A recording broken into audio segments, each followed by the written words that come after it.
Hey everyone, Amy Chowgirl here, and I'm just making another tutorial, and this one is about making a pattern for your fursuit head, and you can also, this is also used for feet and everything else, so yeah.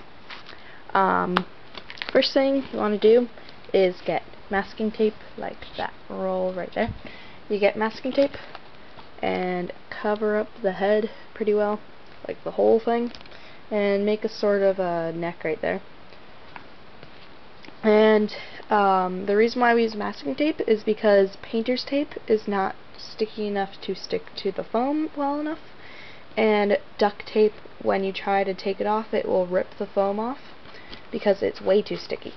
So yeah, masking tape is the best choice. You can use duct tape, but I do not advise it because I would get annoyed. You have to use a, what's it called, saran wrap, and wrap the head in that too, so the duct tape doesn't stick to the foam.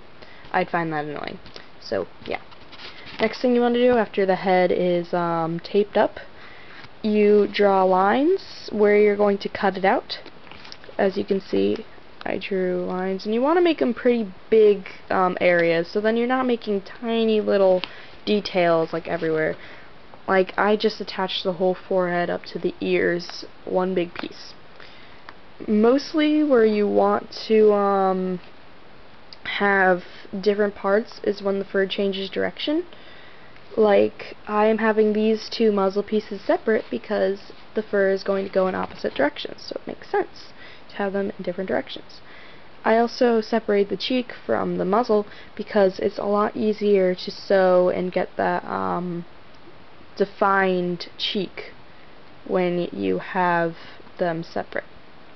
Now, next thing you want to do is take scissors and cut along those lines. Actually, before you do that, put the fur direction and label them. So like, that's left ear, that's right ear.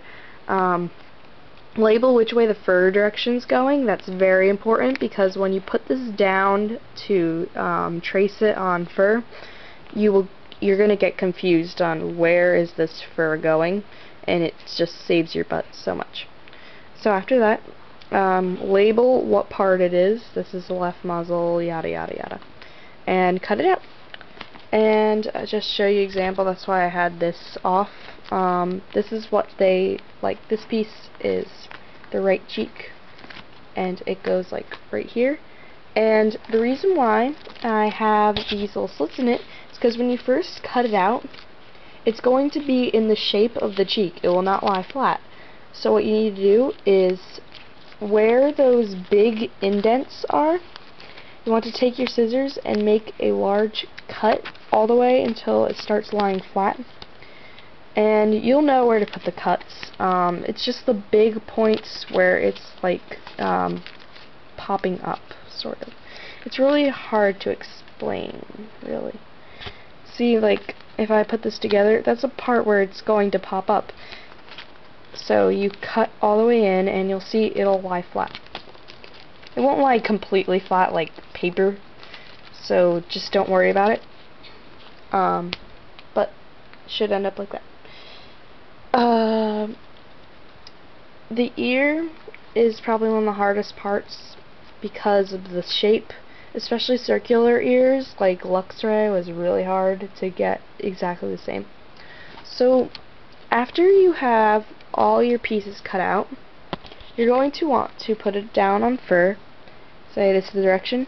You do not put it down like this. Put it down like this. You flatten it and you trace around the outline. And then you cut it out and sew it together. Remember, these two pieces sew together like this. These two pieces sew together like this. Yada yada yada. And then sew it to the rest of this. You can get away with gluing it on, but I do not recommend it because it does not look as clean. And when you have those seams, it seems a lot more smoother. So yeah, like on my Amaterasu, you can barely even tell that it was sewn. So it's a lot better to sew it than to glue it on by itself. And it's also a lot easier. Remember when tracing this out on fur, You always want to give yourself sewing room, about a centimeter or so. Yeah. And then you just take once you have it all sewn together, just glue it on about like starting from the front and go all the way back. And that's about it. And also, I'm going to be making a Twitter account. I probably will have the link in the description, so you guys can follow up on me a lot faster and see what I'm doing. So if you guys like that, then just go follow me on Twitter, and specifically for my account. Nothing else really. And I will update you a lot more often that way. So, see ya.